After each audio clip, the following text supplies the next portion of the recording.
नमो नमो सिद्धानम नमो आयर्यानम नमो वज्रायानम नमो लोकेशशाहूनम ऐसो पंच नमो यारो सप्पा वप्पनाशनो मंगलालम चे सवे सिंहड़गम हये जीवमजीवं दमं जिनवरवसिंहेन जेन निर्दिष्टं देवीन्दविन्दवन्दं वन्दे तं सर्वदा शिरसा वन्दे तं सर्वदा शिरसा। श्री पंच परमेष्ठी भगवान की जय हो, श्री जिनवानी माता की जय हो, श्री नीमचंद आचार्य।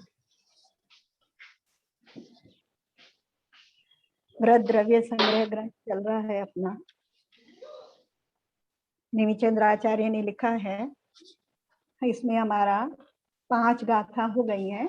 इसमें दूसरे में जो जीव के 9 अधिकारों की आचार्य ने बात की थी, हमारा उपयोग अधिकार चल रहा है। तो हमने अभी दर्शनोपयोग और ज्ञानोपयोग के बारे में पढ़ा पीछे की 2 गाथाओं में। अब ये भी तीसरी गाथा दर्शनोपयोग और ज्ञानोपयोग की है। यहाँ उसको आचार्य पूरा उसका वो कर रहे हैं, उपसंहार कर रहे हैं, है ना। तो आज हम 6 नंबर की गाथा देखेंगे। 6 नंबर से पहले वाले में अगर किसी को कोई कंफ्यूजन है तो वो बीच में पूछ सकता है। बाकी किसी को यहाँ पे कुछ अगर रह गया तो यहाँ बता रहे हैं। अठ चदु नान दंसा, गाथा पढ़ रहे हैं। अठ चदु नान दंसन, अठ चढ़ो नान दंसन, सामन्नम जीव लक्षणम भणियम, सामन लक्षणम भणियम, व्यवहारा शुद्ध नया, व्यवहारा शुद्धया, शुद्धम पुनर्दंसनम नानम। दंसनम राणम। पढ़ने में सरल है। अठ चदु नान दंसन सामन्नम,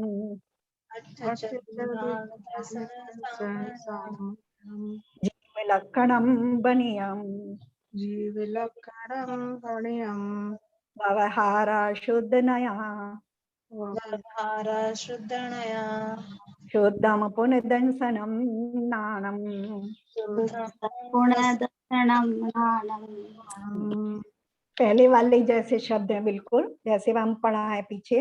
अठ, अठ माने 8, चदु 4, नान ज्ञान, दंसन दर्शन, है ना। सामान्यम सामान्य रूप से, जीव लक्षणम जीव के लक्षण, भनियम माने कहे गए हैं, है ना। क्या कह रहे हैं, 8 किसके साथ लगा लेंगे, नान, है ना। ज्ञान 8, ज्ञान के 8 भेद करें ना ज्ञान उपयोग के, तो 8 ज्ञान के और चदु दर्शन, 4 दर्शन के। ऐसे ये जो उपयोग बताए ये सामान्य रूप से जीव के लक्षण कहे हैं। कैसे, व्यवहारा, है ना, व्यवहार से, व्यवहार से ये सामान्य जीव के लक्षण कहे गए हैं। और शुद्ध नया, शुद्ध नए से, शुद्धम पुनः, पुनः मने और शुद्ध नया, शुद्ध नय से, और शुद्ध नय से जो शुद्ध दंसन नानम, जो शुद्ध दर्शनोपयोग और शुद्ध ज्ञानोपयोग है, जीव लक्षणम वनियम, वो जीव का लक्षण कहा गया है ना। दोनों के साथ लगा लेंगे। व्यवहार नय से 8 ज्ञान के, ज्ञानोपयोग के और 4 दर्शनोपयोग के जीव के लक्षण कहे गए हैं, सामान्य जीव के लक्षण कहे गए हैं। अभी सामान्य शब्द को बताएंगे व्याख्या में कि सामान्य क्यों लगाया है। और शुद्ध नय से तो जो शुद्ध दर्शनोपयोग है और शुद्ध ज्ञानोपयोग है, वही जीव का लक्षण है। 8 और 4 तो अच्छे से हमें भेद समझ में आ गए, है ना। 4 भेद कौन से हैं दर्शनोपयोग के, किसको याद है पूरे 4 और 8? चक्षु दर्शन, भक्ति ज्ञान, हाँ पहले दर्शन के, हाँ, चक्षु अवधि और केवल, हाँ ये 4 दर्शनोपयोग के लक्षण हो गए। और मति के ज्ञान के जो 8 उपयोग के लक्षण है, 8 भेद है, वो कौन से हैं? मति ज्ञान, अवधि ज्ञान, अवधि ज्ञान और अवधि ज्ञान, मैंने पर्याय ज्ञान और केवल ज्ञान। हाँ 5 हो, और 3 जो है वो कुरूप है, जो हाँ कुअवधि। हाँ ठीक है, याद है ये तो सबको अच्छे से, है ना। तो इन्हीं की बात कर रहे हैं। तो जो ये लक्षण, ये किसके लक्षण है सब, ये जीव के लक्षण है ना। चाहे उनको हम खाली दर्शनोपयोग और ज्ञानोपयोग कह करके कहें तो वहां दो उपयोग, पहले तो उपयोग जीव का लक्षण है ना, पहले बात करेंगे तो उपयोग जीव का लक्षण है, फिर उस उपयोग के दो भेद आगे करके करें तो दर्शनोपयोग और ज्ञानोपयोग, है ना। फिर दर्शनोपयोग के चार भेद किए, चक्षु, अचक्षु, अवधि और केवल, इनमें सब में दर्शनोपयोग लगा लेंगे। और ज्ञान के जो भेद किए तो मति, श्रुत, अवधि, ये तीन ज्ञान रूप से और तीन अज्ञान रूप से, है ना, और मने प्रेय और केवल ज्ञान, ये दो ज्ञान रूप से, तो ऐसे 8 उसके भेद कर दिए। तो ये सब मिला करके उपयोग के भेद हुए, है ना। किसके भेद हुए ये सब? उपयोग के। उपयोग जीव का अधिकार पढ़ रहे हैं ना, तो ये सब उपयोग के भेद हो गए, ये उपयोग की पूरी व्याख्या हो गई, है ना। अब कह रहे हैं, अब इसकी व्याख्या करते हैं, है ना। अट चदु नान दंसन सामान्यम जीव लक्षणम वन्यम, 8 प्रकार का ज्ञान तथा 4 प्रकार का दर्शन जो है सो सामान्य रूप से जीव का लक्षण कहा है ना। क्या कह रहे हैं यहाँ पर? सामान्य इस कथन का यह तात्पर्य है कि इस लक्षण में संसारी जीव में मुक्त जीव की विवक्षा नहीं है, अथवा शुद्ध अशुद्ध ज्ञान दर्शन की भी विवक्षा नहीं है। सो कैसे? यदि ऐसी शंका करो तो उत्तर यह है कि जीव का सामान्य लक्षण है, ऐसा वचन कहने में विवक्षा का अभाव है ना। कह रहे कि सामान्य, एक हमने कहते हैं ना कि एक सामान्य कथन है, सामान्य रूप से कह दिया कि सब जीव, जो सब जैन हैं वो धनी होते हैं, है ना, ये सामान्य कथन हो गया। तो विशेष कथन नहीं है, या उसमें कोई विवक्षा नहीं की गई है ना, कोई विवक्षा नहीं कर रहे हैं कि मुक्त जीव का लक्षण है, कि संसारी जीव का लक्षण है, शुद्ध जीव का लक्षण है, या शुद्ध जीव का लक्षण है। ये एक सामान्य कथन है, तो सामान्य कथन से ऐसा कथन कह दिया है, कोई विवक्षा नहीं है, यानी कोई उसको एक ग्रुपिंग करके बात को कहा जा रहा है ना। कि 8 प्रकार का ज्ञान और 4 प्रकार का दर्शन सो सामान्य रूप से जीव का लक्षण का है। अब यह जीव का सामान्य लक्षण किस अपेक्षा से है ना। अब बात कर रहे हैं नए की, है ना, यहाँ की किस अपेक्षा से है, तो कह रहे हैं व्यवहारा, अर्थात व्यवहार नए की अपेक्षा से। क्योंकि जब हम भेद कर देते हैं तो, क्योंकि एक जब अभेद कहेंगे तो कैसे कहेंगे कि जीव उपयोग रूप है ना, या जीव उपयोग जीव का लक्षण है, तब भी जब हम कह देंगे तब भी वहां भेद हो जाएगा। तो जीव उपयोगमय है तो वहां अभेद कथन कर रहे हैं। लेकिन जब हम ऐसा कथन कर रहे हैं कि जीव में 4 प्रकार का दर्शनोपयोग है, 8 प्रकार का ज्ञानोपयोग है, तो इसमें भेद हो गया और ये व्यवहार नए से हो गया। और फिर हम जो ऐसे भेद कर रहे हैं वो किस अपेक्षा से कर रहे हैं, तो उसको भी लगा करके आगे बता रहे हैं। यहाँ कह रहे हैं, यहाँ केवल ज्ञान दर्शन के प्रति तो शुद्ध सद्भूत से शब्द से वाच्य यानी कहने योग्य अनुपचारित सद्भूत व्यवहार नहीं है। क्या कह रहे हैं? जब कहेंगे जीव में केवल ज्ञान है ना, या जीव में केवल दर्शन है, जब इस बात की ये कथन करेंगे तो केवल दर्शन और केवल ज्ञान कैसा है? वो शुद्ध लक्षण है ना, जीव का शुद्ध उपयोग है ना, वो अशुद्ध उपयोग नहीं है, तो वो शुद्ध है।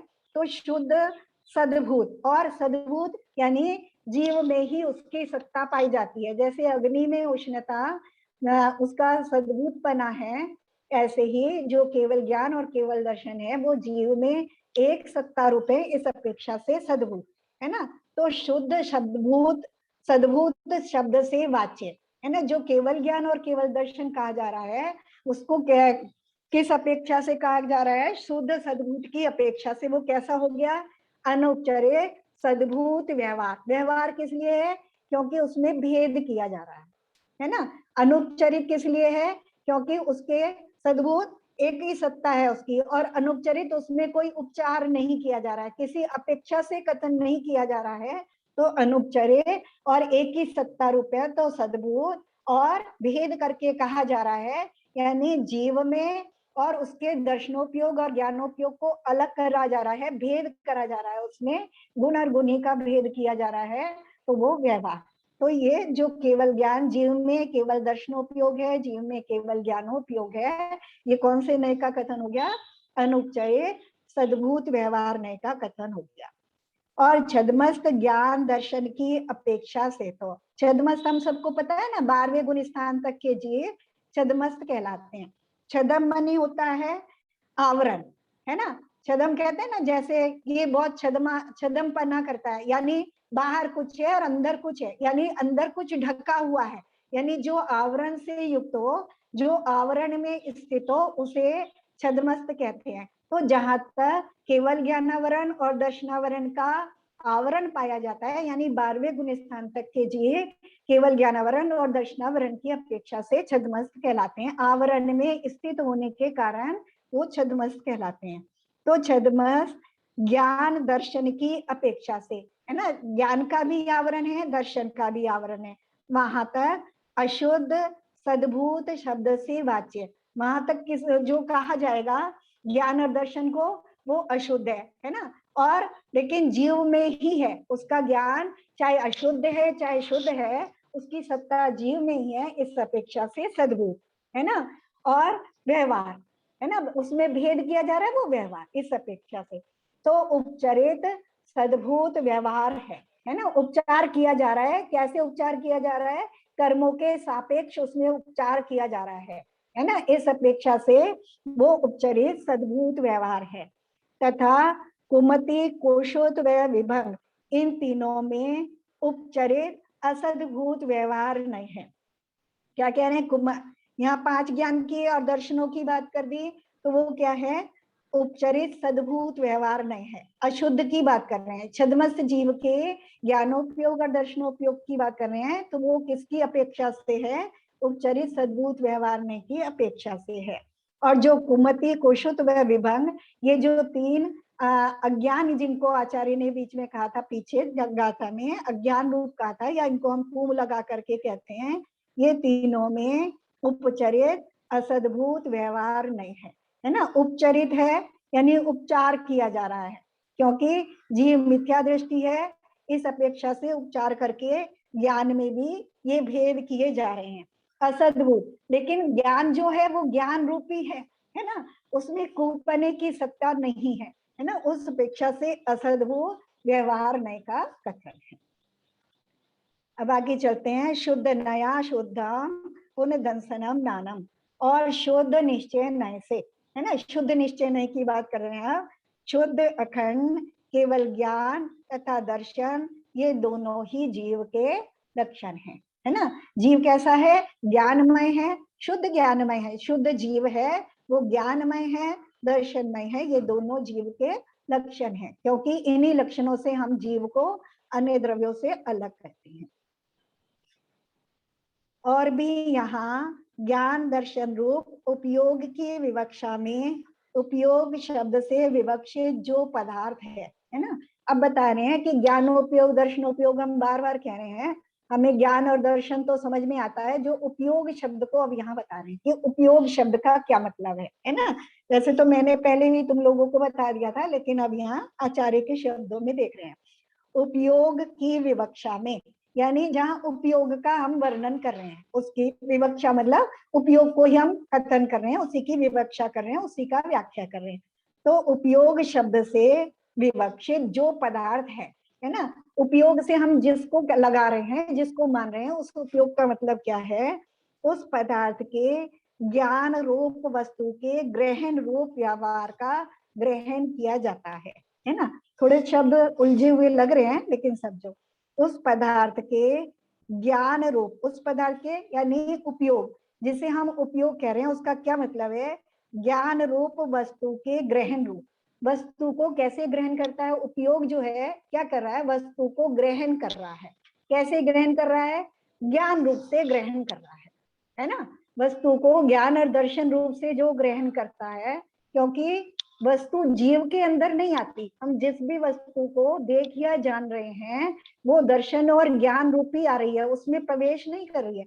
जैसे दर्पण में जो प्रतिबिंब बना, मान लो दर्पण में हमारा प्रतिबिंब बना, तो हम दर्पण में नहीं चले गए, है ना। हमारा जो प्रतिबिंब है, वो उसका जो आकार है वो ही उसमें बना, उसी का ज्ञान उसमें आया। तो यहाँ इसलिए कह रहे हैं कि वस्तु के ज्ञान रूप ग्रहण, वस्तु का जो ग्रहण हो रहा है, यानी हम जो दुखी होते रहते कि मुझे नहीं मिल रहा, ये मिल रहा है, जो मिल रहा है और जो नहीं मिल रहा है वो मात्र ज्ञान रूप है। कुछ भी वस्तु मेरे अंदर प्रवेश नहीं कर रही है ना, चाहे वो शुभ रूप है चाहे अशुभ रूप है, चाहे प्रशंसा रूप है चाहे निंदा रूप है, कुछ भी मेरे अंदर उसका प्रवेश नहीं है, मात्र उसको मैं ज्ञान और दर्शन रूप ही ग्रहण कर रहा हूँ योग के माध्यम से, है ना। कुछ भी, चाहे वो ठोस वस्तु है, चाहे वो अमूर्त वस्तु है, चाहे मूर्त वस्तु है, कोई भी वस्तु है, केवल ज्ञाता दृष्टा बने से उनका ग्रहण है ना, ज्ञान रूप से उनका ग्रहण है। उन वस्तुओं का मात्र ज्ञान ही ग्रहण होता है, वस्तु ग्रहण नहीं होती, इसको बता रहे हैं। तो ज्ञान रूप वस्तु के ग्रहण रूप व्यापार का ग्रहण किया जाता है। तो उसको जो ज्ञान रूप और दर्शन रूप ग्रहण करने में जो जीव की शक्ति लग रही है उसको आचार्य ने उपयोग कहा। ठीक है, उपयोग समझ में आ गया ना? किसी को समझ में आया तो बताओ, क्या समझ में आया, अपने शब्दों में बताओ। उपयोग का क्या मतलब है? उसका मतलब ज्ञान से लेंगे ना यहाँ पे। थोड़ा सा और आगे चलो, अगर खाली ज्ञान से लोगे, ज्ञान से लेंगे मतलब जैसे कोई वस्तु है तो उसमें क्या क्वालिटी है, क्या विशेषता है, उसको तो हम ग्रहण कर सकते, वस्तु को ग्रहण नहीं करेंगे, वो उपयोग नहीं। देखो, थोड़ा सा और कोई बताने की कोशिश करो। जीव के जो गुण होते हैं आंटी वो ग्रहण। देखो सब, हाँ देखो, अगर हम खाली ज्ञान की बात करेंगे तो ज्ञान तो जीव का गुण है, वो उसका लक्षण है ना, गुण है वो, तो उसमें गुण है।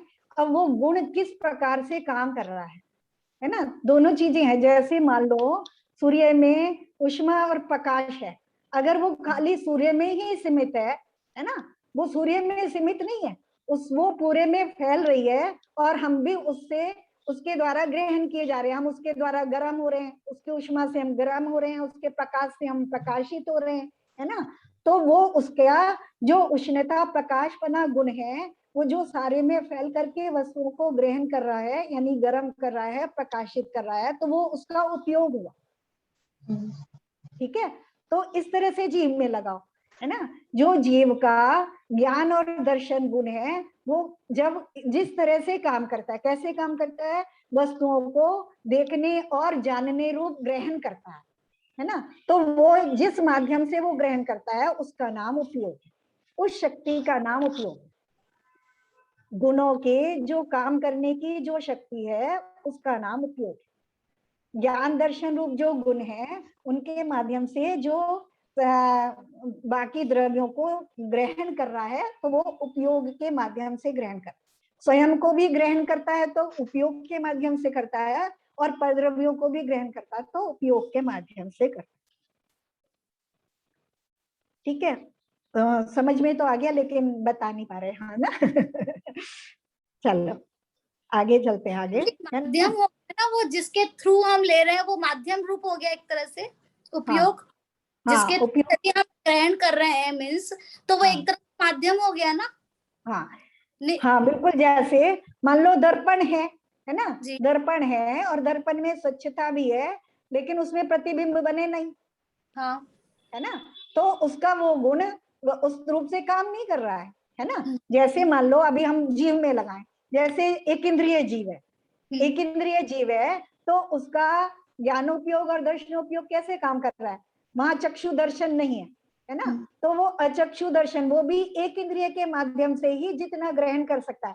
अभी उसमें जो ज्ञान और दर्शन गुण है, जो शक्ति रूप से है, वो तो सब जीवों में समान है, हम में हो या सिद्धों में हो या एक इंद्रिय जीव में हो या पंचे 2 इंद्रिय 3 इंद्रिय किसी भी जीव में हो, जब हम गुण की अपेक्षा से देखेंगे तो वहां तो सब जीव है ना, तभी कह रहे हैं शुद्ध नया शुद्धम पुनः नानदंसन, वहां तो शुद्ध ही है ना, उस अपेक्षा तो सब शुद्ध ही है, लेकिन वो जिस समय जितना काम कर रहा है, उसकी शक्ति उस गुण की जिस समय जितना काम कर रही है ना।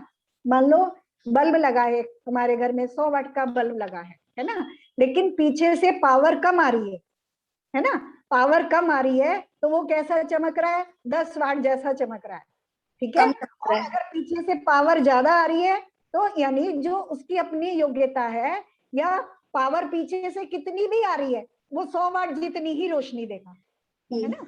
दोनों चीजें हो गई ना कि पावर पीछे से कितनी भी है हमारी, ऐसी हमारी ज्ञान दर्शन की जो शक्ति है मुख्य रूप से वो तो केवल ज्ञान और केवल दर्शन रूप है, लेकिन वर्तमान में कितनी उपयोग में आ रही है ना। जो सूक्ष्म रूप शक्ति है, जो हमारी आत्मा की इस समय जो प्रकट शक्ति है, वो उसके माध्यम से हम जितना ग्रहण कर रहे हैं उसको हम उपयोग कहते हैं। ठीक है, ऐसे समझ लो।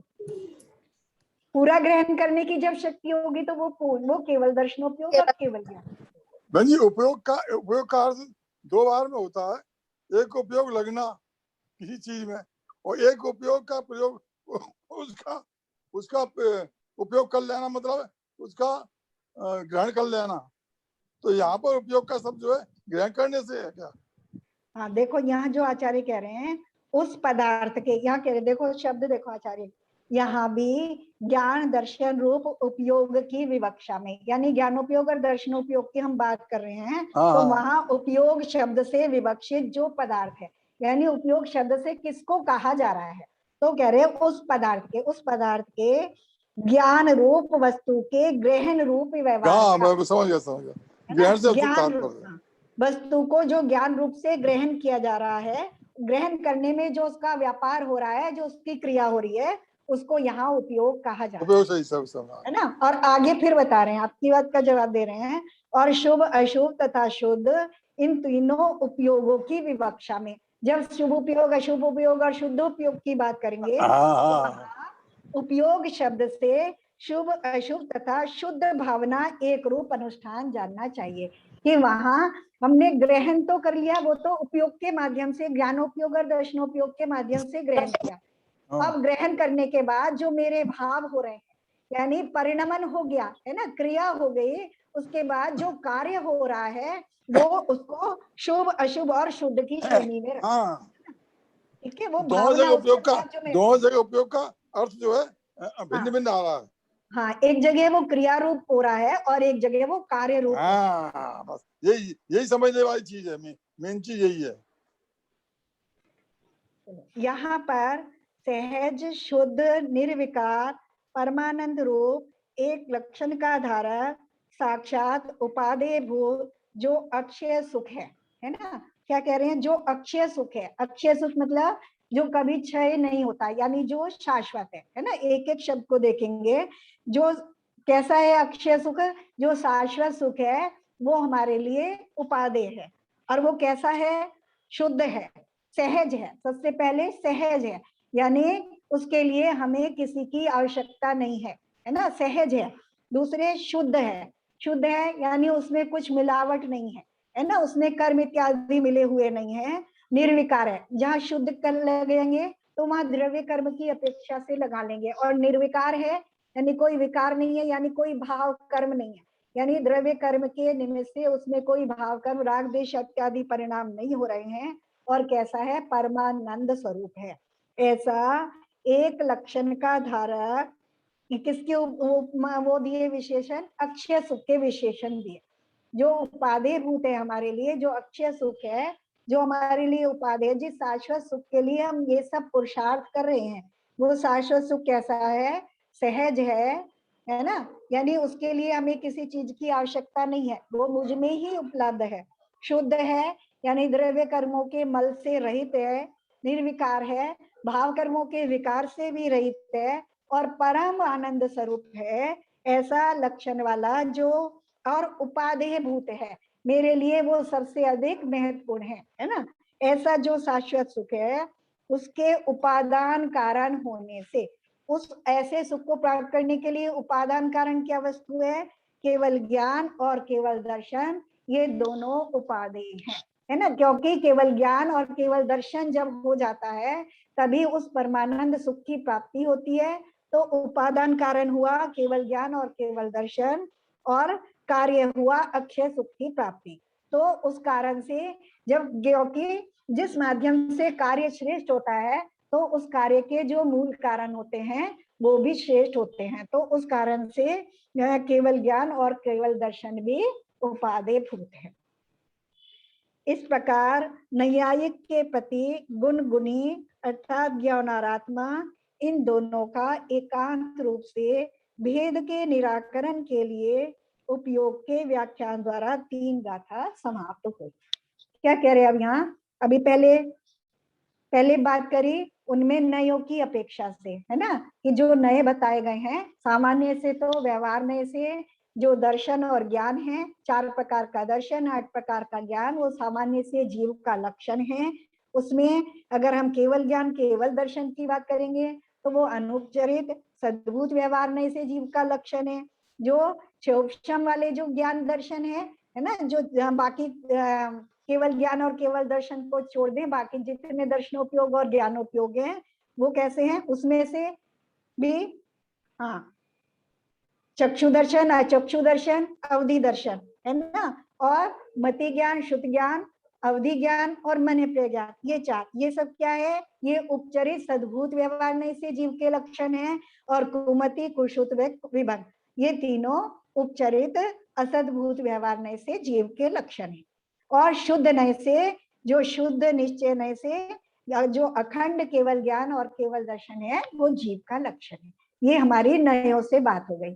फिर उपयोग की बात करी, है ना, दर्शनोपयोग और ज्ञानोपयोग या उपयोग, उपयोग उसमें भेद भी नहीं करे, उपयोग क्या वस्तु है जो हम दर्शन और ज्ञान के साथ लगा रहे हैं, है ना।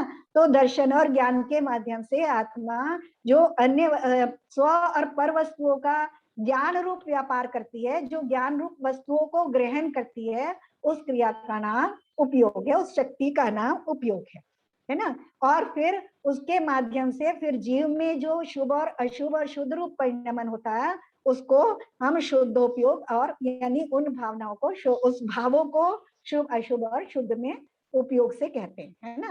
कारण में कार्य का आरोप करके और कार्य में कारण का आरोप करके, ये भी नए की अपेक्षा से कथन होता है। ये अभी हमने नहीं पढ़ा है तो बस यहाँ पे तुम इतना ही समझ लो। यहाँ पर फिर कह रहे हैं जो केवल दर्शन और केवल ज्ञान उपादेय है। क्यों उपादेय है? क्योंकि वो उपादान कारण है। किसका उपादान कारण है? जो उपादेय भूत शाश्वत सुख है उसका वो उपादान कारण है ना। तो मान लो मेरे लिए अगर भोजन करना, जो अच्छा भोजन है वो मेरे लिए क्या है? उपादेय है। तो जिन चीजों से वो भोजन बनेगा वो भी मेरे लिए उपादेय होंगी, है ना। वो उपादान उसका कारण हो गया ना।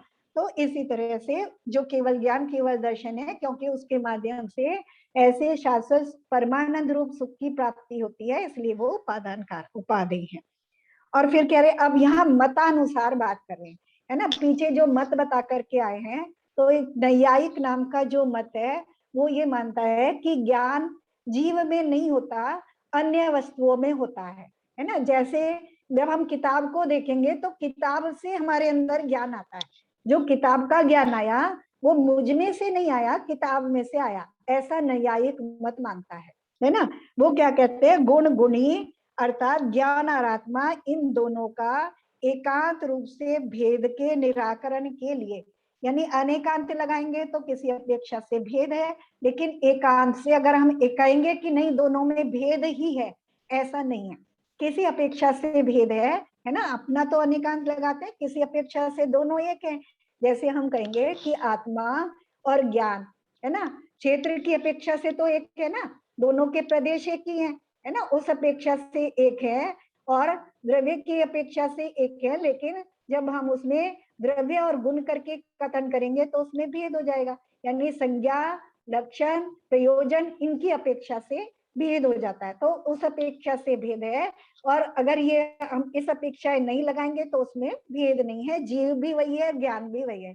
जैसे अग्नि और उष्णता में किसी अपेक्षा से भेद है और किसी अपेक्षा से भेद नहीं है। तो ऐसा तो जैन दर्शन मानता है, लेकिन जो नैयायिक मत है वो कैसा मानते हैं कि गुण अलग है और गुणी अलग है, ऐसा ही है। वो ऐसा नहीं मानते किसी अपेक्षा से आता है, वो मानते ज्ञान अलग है और जीव अलग है। वो ऐसा मानते हैं जिस वस्तु को जीव देखता और जानता है वो उसी में से उसका जानना पना और देखना पना आता है। बस इतना ही समझना इसमें। यहाँ तक हमारी 6 नंबर की गाथा हो गई। अब आगे हमारा अगला अधिकार चालू होगा अमूर्तिक, है ना, कि जीव अमूर्तिक है। अब अमूर्त तथा अतीन्द्रिय जो आत्म द्रव्य का ज्ञान है उससे रहे तथा मूर्त जो पांचों इंद्रियों के विषय हैं उनमें आसक्त जीव ने जो मूर्त कर्म उपार्जन किया है उसके उदय से व्यवहार नहीं की अपेक्षा से जीव मूर्त है तो भी निश्चय से अमूर्त है, ऐसा उपदेश करते हैं। ये गाथा हम अभी बाद में लेंगे। थोड़ा सा वो पहले जो चला था ना सामान्य और वो विशेष, है ना, इससे पहले हम गाथा में थोड़ा सा 2 मिनट और लेती हूँ बीच में।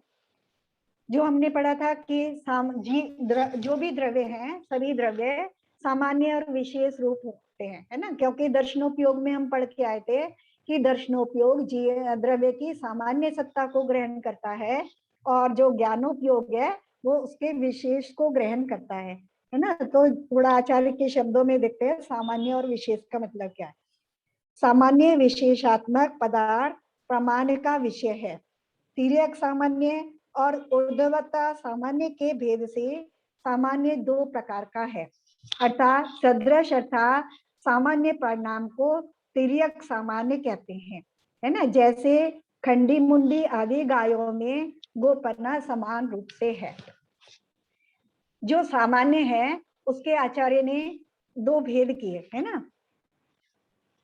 जो पदार्थ है पहले एक बात कथन कर दिया, एक साधारण कथन कर दिया कि कोई भी पदार्थ हम समझते हैं ना, जो द्रव्य है वो तत्व भी हैं और पदार्थ भी हैं। तत्वों में जब हम 2 पाप और पुण्य मिला देते तो पदार्थ का मतलब क्या है, पद मने होता है शब्द और अर्थ मने वो शब्द जिस वस्तु को बता रहा है ना। जैसे हमने घड़ा कहा तो घड़ा शब्द, एक तो शब्द हो गया, एक घड़ा वस्तु हो गई, वो अर्थ है ना। जो घड़ा है दोनों मिला करके, क्योंकि कोई भी वस्तु है कोई भी पदार्थ है वो, तो उसको कह रहे हैं पदार्थ को। हर पदार्थ सामान्य और विशेषात्मक होता है, किसी अपेक्षा से वो सामान्य की श्रेणी में आता है और किसी अपेक्षा से विशेष की।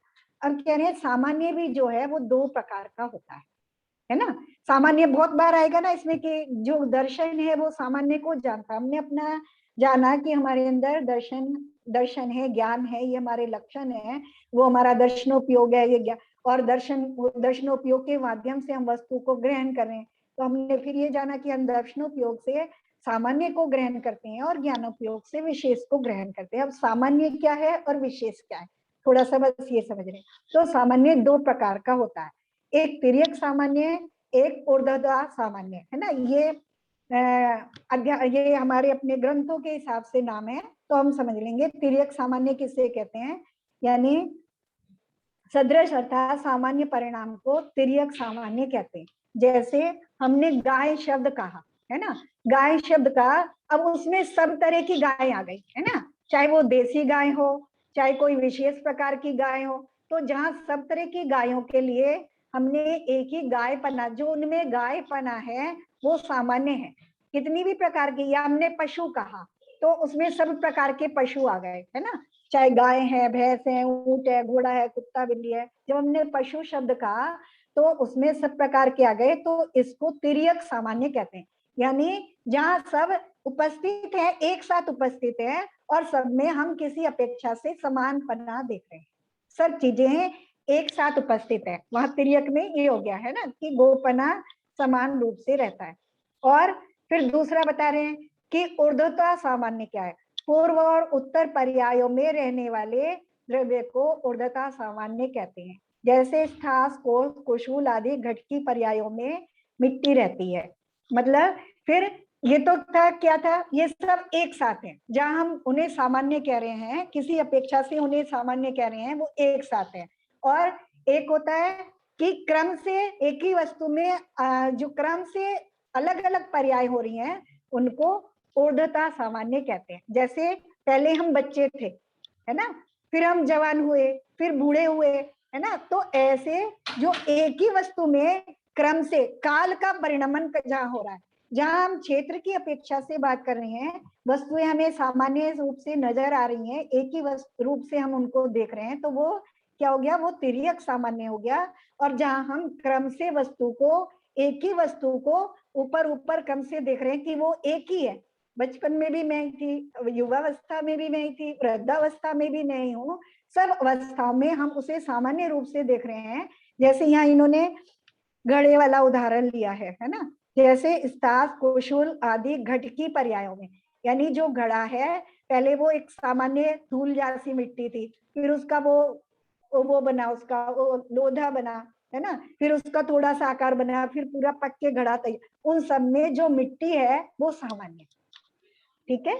ऐसे ही सब अवस्थाओं में जो जीव सामान्य है या कोई भी द्रव्य है जो सब अवस्थाओं में वैसा का वैसा हम उसको देख रहे हैं, वो उद्धता सामान्य है, ठीक है। फिर विशेष की बात करते हैं। थोड़ा बहुत समझ में होगा, थोड़ा कठिन विषय है, लेकिन फिर भी हमें समझना पड़ेगा कि सामान्य, हम जब हम किसी को कोई सामान्य कह रहे हैं, जैसे अभी भी यहाँ आचार्य ने कहा कि जीव का, सामान्य जीव का लक्षण है, तो सामान्य जीव का यानी सब जीवों को ले लिया, उसमें कोई अपेक्षा नहीं लगा, है ना, कि जीव संसारी है कि मुक्त है कि शुद्ध है कि अशुद्ध है या मनुष्य है, कोई भेद नहीं करके सामान्य सब जीवों को ले लिया, तो ऐसे सामान्य। और जब हम उसमें भेद करेंगे तो वो हो जाएगा विशेष। फिर कह रहे हैं विशेष भी दो प्रकार का है। फिर विशेष जब हम उसमें भेद करेंगे तो वो भी दो प्रकार का है। एक पर्याय व्यतिरेक के भेद से एक द्रव्य में क्रम से होने वाले परिणाम को पर्याय कहते हैं। जैसे आत्मा में हर्ष, विषाद आदि परिणाम क्रम से होते हैं, वे पर्याय ही है ना। जब भेद कर रहे हैं तो जो परिणाम है एक एक करके क्रम से होते हैं, जिससे में हम खुश हो रहे हैं उस समय हम दुखी नहीं हो रहे, है ना। जो क्रम से, एक तो विशेष हो रहा है, जो क्रम से हो रहा है, एक के बाद एक के बाद एक के बाद हो रहा है, जो भेद हो रहे हैं वो क्रम से हो रहे हैं, तो वो क्या हो गया, व्यतिरेक हो गया, है ना। और एक पदार्थ की अपेक्षा अन्य पदार्थ में रहने वाले भी सदृश परिणाम को व्यतिरेक कहते हैं। नहीं, जो क्रम से हो रहा है उसे, उस परिणाम को पर्याय कहते हैं, सॉरी, जो क्रम से हो रहा है उसको पर्याय कहते हैं। और एक ही समय में रहने वाले, जहां हम दो वस्तुओं में भेद कर रहे हैं, अलग अलग वस्तुओं में भेद कर रहे हैं, उसको व्यतिरेक कहते हैं। विशेष दो प्रकार के हो गए, है ना। एक तो पर्याय की अपेक्षा से हो गया, जैसे हमारे अंदर पर्याय और विषाद, जैसे बचपन, है ना, उसके भेद किए ना, मान लो हम जीव हैं, या हमारे फिर जीव में भेद किए कि ये एक इंद्रिय है, दो इंद्रिय है, या हमने ही क्रम से भेद किए, बचपन और युवावस्था फिर वृद्धावस्था, हम ही में भेद हो गए ना, क्रम से भेद हो गए। किस में भेद हुए, ये पर्याय में भेद हुए, है ना।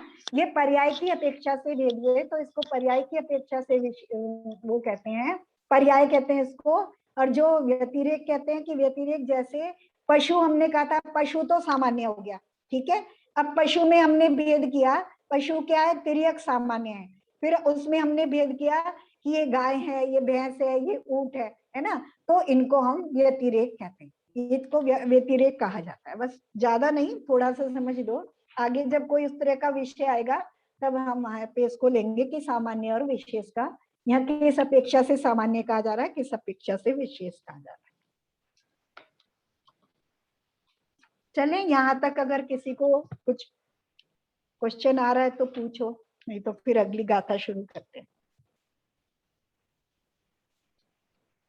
कठिन है तो इसलिए प्रश्न ही नहीं समझ में आ रहा है, क्या करें है ना। हाँ, सबके चेहरे बता रहे चलो, गाथा तो समझ में आई ना। 8 ज्ञानोपयोग, 4 दर्शनोपयोग, व्यवहार नय से सामान्य जीव का लक्षण कहा गया है ना। बिना कोई भेद किए सभी जीवों के अपेक्षा से एक सामान्य, व्यवहार नय से लक्षण कह दिया। और शुद्ध नय से शुद्धम पुनः दंसनम नानम, और शुद्ध नय से, शुद्ध निश्चय नय से दर्शन और ज्ञान, दर्शनोपयोग और ज्ञानोपयोग, ये जीव का लक्षण कहा गया। गाथा बस इतनी है ना, शब्द इतने हैं और गाथा इतनी है, और ये हम पूरा इसकी डिटेल पहले पढ़ा है, ठीक है। इतना तो समझ में आ गया ना सबको, है ना। व्यवहार नय से समझ में आ गया कि व्यवहार नय से, क्योंकि भेद करके और अपेक्षा करके कथन, जब 4 भेद कर रहे हैं हम, दर्शनोपयोग के 4 भेद कर रहे हैं और ज्ञानोपयोग के 8 भेद कर रहे हैं, तो पाए तो जीव में जाते हैं, चाहे वो शुद्ध ज्ञानोपयोग दर्शनोपयोग हो या अशुद्ध हो। तो यहाँ लेकिन ये चार भेद करके कहे जा रहे हैं और सापेक्ष कहे जा रहे हैं, तो इसलिए ये व्यवहार नहीं से सामान्य जीव का लक्षण है और शुद्ध निश्चय नहीं से केवल दर्शनोपयोग और केवल ज्ञानोपयोग जीव का लक्षण है। बहन जी दोनों ही तरह से जीव के लक्षण ही है ना। हाँ हाँ, दोनों व्यवहार नए निश्चय से दोनों ही व्यवहार नैसे, तो इसका मतलब जीव के लक्षण है, उसमें कोई दूसरा अपेक्षा नहीं ला सकते ना उससे। मतलब जैसे अब ये व्यवहार नैसे 8 प्रकार के ज्ञान है, तो 8 प्रकार के ज्ञान तो बोलते हैं, लेकिन अब कोई अपेक्षा से कोई और कुछ भी नहीं लगा सकता ना, कोई जीव के ही लक्षण है ये दोनों। हाँ, जीव व्यवहार के नैसे हो या निश्चय नैसे हो। हाँ, तो वो बात तो जीव के अधिकार की चल रही है ना, उपयोग अधिकार की, जीव की ही अधिकारों की, यानी जीव अधिकार मतलब जीव की पावर्स। अधिकार कहते हैं ना, अधिकार कर्तव्य होते हैं ना हमारे, ये हमारे अधिकार हैं, ये हमारे कर्तव्य हैं, ये हमारे मौलिक अधिकार हैं। तो ये हमारे मौलिक, जीव के मौलिक अधिकारों की बात चल रही है। तो जीव में ही पाए जाते हैं। हाँ, मौलिक अधिकारों में व्यवहार ने दो अपेक्षाओं से बताया गया है। हाँ, व्यवहार से इसलिए कथन करना पड़ रहा है कि केवल अगर निश्चय न इससे कथन करेंगे तो जो व्यवस्था हमें देखने के लिए मिल रही है, जो हमें प्रत्यक्ष है, वो उसका अभाव हो जाएगा, है ना। मान लो 4 प्रकार का जो उपयोग दिख रहा है वो सांसारिक जीवों में दिख रहा है ना। 3 प्रकार का, उसमें से अगर उनको सिद्ध भगवान को छोड़ दो कि उनको केवल दर्शनोपयोग, ऐसे अरहंत अवस्था में भी केवल दर्शनोपयोग और केवल ज्ञानोपयोग पाया जा रहा है, और अरहंत भी किसी अपेक्षा से संसारी हैं, तो वो हमें जो दिख रहे हैं संसार अवस्था में, तो उनमें जो जीवों में भेद हो रहा है, फिर हम उन भेदों को अगर नहीं कर पाएंगे, अगर हम उनको अलग अलग से भेद नहीं करेंगे, और भेद करेंगे तो व्यवहार हो गया। ठीक है। और भेद किए जाएंगे तो किसी अपेक्षा से किए जाएंगे, किसी कारण से, है ना। एक ही जीव में भी अगर भेद करेंगे कि ये बच्चा है, ये जवान है, ये बूढ़ा है, जीव में भेद करेंगे तो वहां कोई अपेक्षा लगाई जाएगी ना। चलो अब अमूर्त की बात करते हैं, है ना। थोड़ा सा बस गाथा पढ़ लेते हैं। अब अमूर्त तथा अतीन्द्रिय जो आत्मद्रव्य का ज्ञान है। आत्मद्रव्य कैसा है? निश्चित तो वो अमूर्त है और अतीन्द्रिय है। अतीन्द्रिय है यानी जो अमूर्त वस्तु है वो इंद्रियों से ग्रहण नहीं की जाती, इसलिए उसको अतीन्द्रिय कहा जाता है। तो और वो आत्मद्रव्य कैसा है? अमूर्त है, अतीन्द्रिय है, और उसका ज्ञान कैसा होगा? तो जैसी वस्तु होगी वैसा कार्य होगा, तो उसका ज्ञान भी वैसा ही है ना। उसका ज्ञान भी अमूर्त और अतीन्द्रिय है, लेकिन क्या कह रहे हैं? उससे रहित, है ना। अब हम कैसे हैं? हमें अमूर्त और अतीन्द्रिय आत्मा का ज्ञान नहीं है, हम उससे रहित हैं। और कैसे हैं? मूर्त, जो 5 इंद्रियों के विषय हैं। 5 इंद्रियां कैसी? मूर्त, और उनके विषय कैसे? वो भी मूर्त, मतलब वो जिनको ग्रहण करती हैं, मूर्त द्रव्यों को ही ग्रहण करती हैं, है ना। उनमें आसक्त जीव ने, उनमें आसक्त होकर के हमने क्या किया है? मूर्त कर्मों का उपार्जन किया है, मूर्त कर्मों का उपार्जन किया है। और उसके उदय से, फिर उन कर्मों का जो हमने उपार्जन किया उसके उदय से व्यवहार नहीं की अपेक्षा से जीव मूर्त है। उसकी अपेक्षा से जीव कैसा है? व्यवहार नहीं से बता रहे हैं, अपेक्षा से जीव मूर्त है, तो भी निश्चय से अमूर्त है, ऐसा उपदेश कहते हैं, देते हैं, है ना। ऐसा इस बात गाथा में बताने वाले हैं। गाथा पढ़ लेते हैं, फिर व्याख्या अगली बार करेंगे। वर्ण रस पंच गंधा, सरल है, सब भी तब भी पढ़ सकते हो आप लोग। वर्ण रस पंच गंधा, वर्ण रस पंचगंधा, 2 फासा, 2 फासा, 8 निश्चया जीवे, 8 निश्चया जीवे, 9 संति, 9 संति, अमुत्ति तदो, तदो, व्यवहारा मुक्ति बंधादो।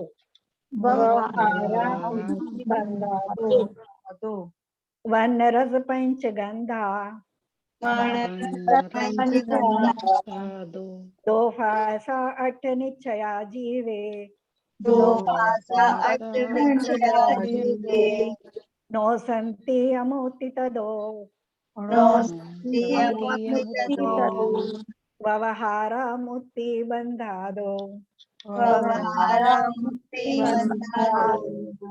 अब शब्दों का अर्थ देखते हैं। वर्ण, वर्ण मने वर्ण, है ना, वर्ण रंग, है ना, काला पीला लाल ये सब वर्ण होते हैं ना, रंग होते हैं। वर्ण मने वर्ण। रस मने रस, है ना, खट्टा मीठा कड़वा ये सब रस होते हैं ना, रस परित्याग करते हैं जो, तो रस। पंच, पांच, पंच मने पांच, तो दोनों में 5 लगा लेंगे, दोनों के बाद दिया विशेषण, तो 5 वर्ण 5 रस, ठीक है। फिर गंधा 2, गंध मने गंध, जो हम महसूस करते हैं नाक से जो हम लेते हैं वो गंध, वो 2 प्रकार की, है ना, दो सुगंध दुर्गंध, ठीक है। फासा, फासा मने स्पर्श, है ना, शरीर से छू करके जो हम जानते हैं वो स्पर्श, वो 8 प्रकार का, ठंडा गरम कठोर, है ना, मुलायम, ये सब स्पर्श के माध्यम से हम जानते हैं। तो ये फासा, फासा मने स्पर्श, 8 मने 8। निश्चया, निश्चय नय से, जीवे जीव में, नो मने नहीं, संति मने है, जीव में नहीं है, ये सब जीव में नहीं है। क्या? 5 वर्ण 5 रस 2 गंध और 8 स्पर्श, निश्चय नय से जीव में नहीं है। हम में है कि नहीं है? ये है आंटी, है तो किस अपेक्षा से है? व्यवहार की अपेक्षा से, व्यवहार नय से है ना, तो इसलिए, लेकिन निश्चय नय से नहीं है ना। निश्चय नय से अगर ये हम में होते तो क्या होता? मूर्तिक होता, फिर तो हमें अपना आत्मा इंद्रियों से ही दिख जाता, है ना। अगर ये हम में होते तो वास्तव में क्या है? तो कहो हम में नहीं है ना, ये सब जीव में नहीं है। आचार्य कह रहे हैं जीव में नहीं है तो हम में नहीं है ना। नो संति नहीं है, निश्चय नय से जीव में नहीं है। अमूर्ति तदो, तदो मने इसलिए, अमूर्ति अमूर्तिक है, इसलिए जीव अमूर्तिक है। जीव में ये सब गुण नहीं है, इसलिए जीव अमूर्तिक है, क्योंकि ये सब जो गुण है उनको इंद्रियों से ग्रहण किया जा सकता है। और हमारे पास तो इंद्रियां हैं, 5 इंद्रियां हैं, मन भी है, पर क्या हम अपने जीव तत्व को ग्रहण कर पा रहे हैं? नहीं ना। अगर हम में होते तो हम उसको ग्रहण कर पाते, हम देख पाते कैसे रंग का है, सफेद रंग का है कि काले रंग का है कि हम कैसे हैं, हम देख पाते। अभी हम शरीर को देख के ही कह देते हैं कि हम गोरे और काले और क्या कह रहे हैं? व्यवहारा मुक्ति बंधा दो, और व्यवहार से, व्यवहारा व्यवहार नय से, मुक्ति मूर्तिक है, बंधा दो। किस कारण से? बंध के कारण से, है ना, जो कर्मों के बंध के कारण से। बंध किसका? द्रव्य कर्मों का। द्रव्य कर्मों के बंध के कारण से व्यवहार नय से जीव मूर्तिक है ना। दोनों अपेक्षा से बता रहे हैं। तो जब हम ये कहेंगे कि हम में ये है तो तुरंत कहेंगे कि व्यवहार नय से ये जीव में है ना, लेकिन निश्चय नय से ये जीव में नहीं है ना। निश्चय नय से जीव में नहीं है, यानी शाश्वत अपेक्षा से, या जीव का जो वास्तविक स्वरूप है, यथार्थ स्वरूप है, उसमें ये नहीं है। लेकिन किसी में, जैसे पानी है, पानी का अपना कोई रंग नहीं है ना। वास्तव में अगर देखो तो पानी का कोई रंग नहीं है, लेकिन फिर भी हम कहते हैं ये पानी नीला है ना, इसमें नीलापना है, इसमें पीलापना है। तो वो क्या कह रहा है कि उसमें किसी अपेक्षा से, तो जिस रंग, जो रंग उसमें मिला दो उस रंग का हो जाता है। नीला पानी, पीला पानी, काला पानी, जैसा रंग मिला दो वैसे रंग का हो जाता है। तो ऐसे ही जो जीव द्रव्य है वो इन जो आचार्य ने गुण बताए हैं कि 5 वर्ण 5 रस 2 गंध 8 स्पर्श, ये जीव में निश्चय नय से नहीं है, इसलिए जीव अमूर्तिक है, यानी इन गुणों से का जीव में निश्चय नय से अभाव है ना। और लेकिन क्योंकि उसमें ये सब मिले हुए हैं बंध के कारण, है ना, कर्म बंध के कारण, बंध के कारण उसमें ये मिले होने के कारण जीव मूर्तिक है ना, यानी मिले होने के कारण जीव इन गुणों से सहित हो रहा है। ठीक है, बस इतना ही पढ़ते हैं आज, व्याख्या इसकी अगली बार करेंगे। तो बहन जीव को इन गुणों के कहा जी, तो ये जो गुण लिखे ये तो प्रतिकल के गुण है ये। हाँ, तो जब तो जीव में क्यों इसको जीव में लगाकर क्यों देख रहे हो इसे? तो बताएंगे आज, क्योंकि हमारा शरीर पुद्गल है ना, शरीर के हिसाब से लिए शरीर बना है। द्रव्य के लक्षण ही नहीं है, ये तो पुद्गल की है। तो फिर अब आप जीव में मान करके उसको कह रहे हो जीव के नहीं है, तो जीव के तो है ही नहीं, तो फिर व्यवहार में क्यों मान रहे हो इनको फिर जीव के? ये बताओ, समझ नहीं आई। अभी ये क्यों मान बताओ, रहे हो? क्योंकि व्यवहार से जीव पुद्गल है क्या? हाँ नहीं देखो ना, अभी बता रहे हो ना किस लिए कह रहे हैं आचार्य, आगे व्याख्या करेंगे आचार्य, लेकिन अभी ये देखो कि अगर आपको कोई पेड़ दिखे, है ना, आप पेड़ देखोगे तो आप कहोगे हरे रंग का है, लाल रंग का है ना, इसका फूल लाल रंग का है। या अभी हमें मान लो हमारा आकार दिख रहा है, तो हमारा आकार तो वो तो आपको किससे दिख रहा है, जो मान लो मैं आपको दिख रही हूँ ना अभी वीडियो पे, मैं आपको दिख रही हूँ। आप बहन जी दिखाई दे रही हो, तो पुद्गल के रूप में दिखाई दे रही हो। मैं नहीं, ये पुद्गल अभी है। आप मुझे पुद्गल तो नहीं कहोगे, जीव ही कहोगे ना। ये बताओ, आप मुझे पुद्गल कहोगे कि आपको पुद्गल दिखाई दे रहा है कि जीव दिखाई दे रहा है? अगर हम कहेंगे बहन जी है या ये विनोद जी है, तो वो पुद्गल का ही नाम है। ये वो जो नाम जो है पुद्गल का ही होता है, जीव का कोई नाम ही नहीं होता। भाव जी, जैसी व्यवस्था है उसको वैसे देखो। अगर आप मुझे पुद्गल मानो, है ना, मुझे पुद्गल मानो, तो आप मुझे मार दो, गाली दे दो, कुछ भी कह दो, भला बुरा कह दो, आपको कोई बंद नहीं होना चाहिए फिर, है ना, और आपको हिंसा का पाप नहीं लगना चाहिए फिर। नहीं सही बात है, लगना चाहिए। नहीं लग तो लगेगा कि नहीं लगेगा? तो अब जीव को भी मानना है ना, उसको इसमें जीव भी मानना है। हाँ, जीव मान नहीं रहे, जीव है ना, जिस वस्तु के साथ जो वस्तु मिली हुई है, अगर पानी में रंग मिला हुआ है तो आप उससे लाल पानी ही कहोगे, है ना, जो व्यवहार से, है ना, वस्तु जो है एक नए से जैसी दिखाई दे रही है, वस्तु वैसी बिल्कुल उसी अपेक्षा से वैसी की वैसी नहीं है, अनेकांत रूप है ना। क्योंकि बहुत आचार्य ने इसीलिए स्फटिक मणि का उदाहरण दिया है ना। स्फटिक मणि अपने आप में निश्चय से कैसी है, निश्चय से रंगहीन है। वास्तव में जो स्फटिक मणि है कांच के जैसी होती है ना, उसका अपना कोई रंग नहीं है। अभी हम कांच का अपना रंग है क्या? कोई नहीं। फिर भी हम उसे कहते हैं ना, नीला कांच लगा लो, पीला कांच लगा लो, काला कांच लगा लो, है ना, धूप से बचने वाला कांच लगा लो, तो उसके अपने रंग है क्या वो कांच के? नहीं। लेकिन उससे वैसा कहा और माना भी जा रहा है, और वास्तव में वो वैसा है भी। उस समय तत्काल अवस्था में वो वैसा है भी। अभी मान लो ये आकाश के प्रदेश हैं, जो आकाश के प्रदेश हैं वो तो अमूर्तिक है ना, उनको आप नहीं देख सकते ना। सही बात। आकाश के प्रदेशों को आप देख सकते हो क्या? नहीं देख लेकिन सकते। फिर भी जितना आपके फ्लैट में स्थान घेरा है, उतने आकाश के प्रदेशों को आप मानोगे ना कि इतने मेरे हैं, इतना स्क्वायर मीटर का मेरा घर है, तो है उसकी, है ना। तो इसी तरह से जो सांसारिक अवस्था में शरीर सहित जो जीव है, वो उस अपेक्षा से व्यवहार नहीं से, वो उसमें मिला होने से वो उस रूप है। अगर हम ऐसा नहीं मानेंगे तो हिंसा बनेगी नहीं फिर। सही बात है ना, क्योंकि जीव में तो ये है नहीं, जीव इंद्रियों से ग्रहण किया नहीं जा रहा है। जो काला गोरा दिख रहा है या जो चेतन रूप दिख रहा है, वो उसी अपेक्षा से तो जीव, क्योंकि इस शरीर में जीव उपस्थित है, इसीलिए तो इस शरीर को, वैसे तो पुद्गल जड़ है, तो इसको चेतन क्यों कहा जा रहा है? उस शरीर में जीव है, मिला, क्योंकि चेतन उसमें मिला हुआ है, इसलिए उसे चेतन कहा जा रहा है।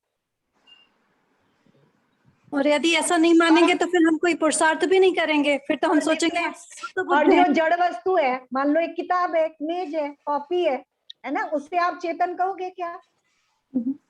नहीं कहेंगे, नहीं कहेंगे। या मान लो शोरूम में कोई पुतला खड़ा है, उसे आप चेतन कहोगे क्या? वो भी तो मनुष्य के आकार का है ना। वो उसे अगर तोड़ फोड़ दोगे तो आपको अपने भावों की हिंसा तो होगी, द्रव्य हिंसा नहीं होगी। लेकिन है ना, अगर आपने पुतले को तोड़ फोड़ दिया तो आपको द्रव्य हिंसा नहीं होगी, जो आपके परिणाम खराब हुए वो भाव हिंसा, वो एक अलग चीज है। लेकिन अगर किसी चेतन पुतले को मान लो तो मुझे तोड़ो फोड़ो, तो आपको द्रव्य हिंसा का पाप लगेगा कि नहीं? लगेगा, बिल्कुल लगेगा, है ना। तो क्यों लग रहा है?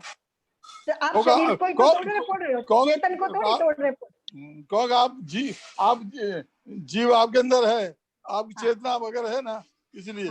तो जैसे जो आपने प्राण बताए थे, 10 प्राण वो है इसमें।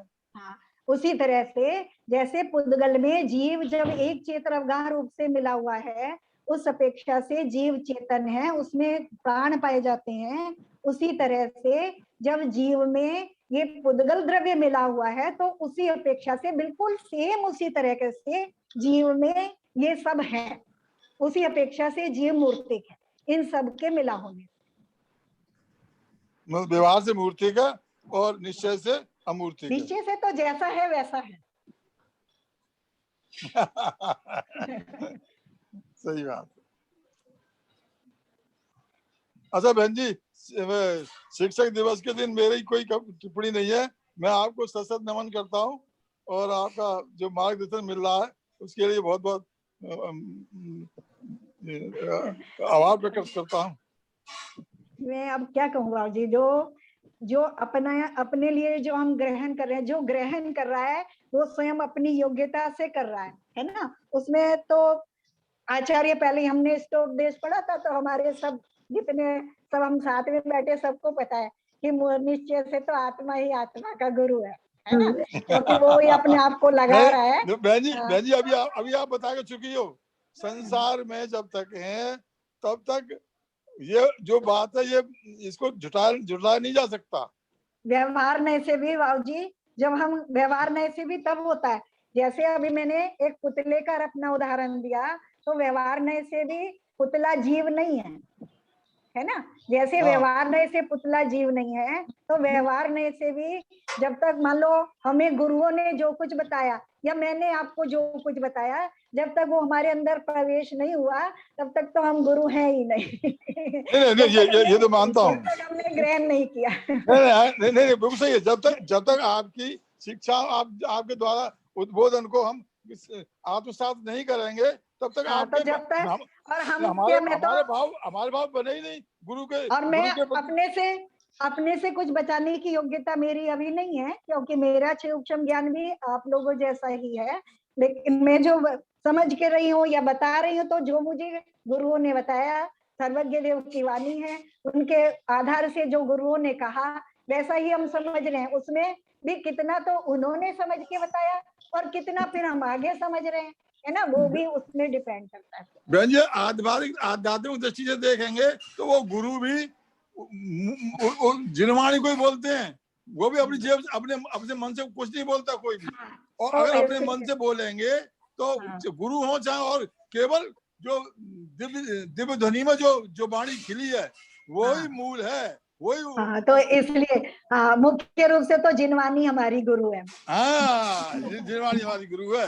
वैसे तो अगर निश्चय से देखा जाए तो, वैसे तो व्यवहार से तो आप हमारी, मैं आपको नमन करता हूँ, आप हमारी मार्गदर्शक हैं, आप हमको रास्ता दे रही हैं, आपको धर्म के प्रति कुछ रुचि बढ़ा रही हैं। आंटी आप नहीं होते तो वो जिनवाणी भी समझ नहीं आती ना।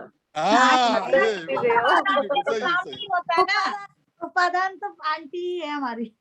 नहीं, उपादान तो तुम स्वयं हो। उपादान तो हम खुद हैं। हम तो आपको बात ये तो निश्चित है कि आप नहीं होती तो हम लोग इतना नहीं पढ़ पाते ना, इतना भी नहीं होती। मानते हो उपादेय। इतना चलो ठीक है, छोड़ो इस चर्चा को खत्म करो, है ना। अभी अब अपने शुक्रवार से तो अपने 10 लक्षण पर्व चालू हो जाएंगे, है ना। तो है ना, तो अब सब अपनी अपनी व्यवस्था करनी, क्योंकि हम, मुझे लगता है कि हम 10 लक्षण में क्लास नहीं रखेंगे, है ना, क्योंकि मान लो कहीं पे जैसे मान लो वो चल रही है, तत्वार्थ सुख का वो चल रहा होता है, वाचन है, वो क्लास है, थोड़ा पूजा करना है ना, पूजा कर रहे हैं, जैसे भी कर रहे हैं, तो वो सभी लोग करते हैं, कोई विधान करते हैं, पूजा करते हैं। तो 10 लक्षण के बाद जो अगला ट्यूसडे या फ्राइडे पड़ेगा, तो वहाँ मेरे ख्याल ट्यूसडे पड़ेगा, है ना, तो सब अपनी क्लास रखें। ठीक है बहन जी, बहुत बहुत धन्यवाद, आभार। चलो जिनवानी स्तुति कर। वाणी के ज्ञान से सूझे लोक कालो, वाणी सतनमो सदा देखो। हे जिनवानी भारती तो जपन दिन जो तेरी शरणा है, तो पावे सुखें देव बजू अरिहंत को, गुरु सेवा निव्यन दया धर्म पालो सदा यही जिनवानी।